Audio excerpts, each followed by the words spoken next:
Kittens, little sweetheart here. We are on day 6 today. We could possibly have little eyes opening tomorrow. Doing a little check-in on the sweet little babies. Everyone is doing very well.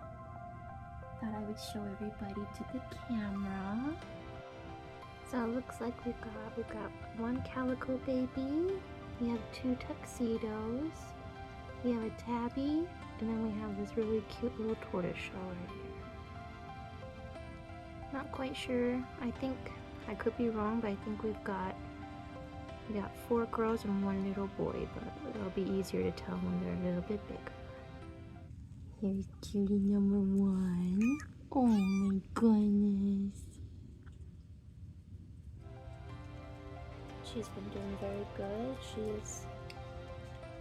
Gets a little spicy some days, but she's been a very good, very patient mom.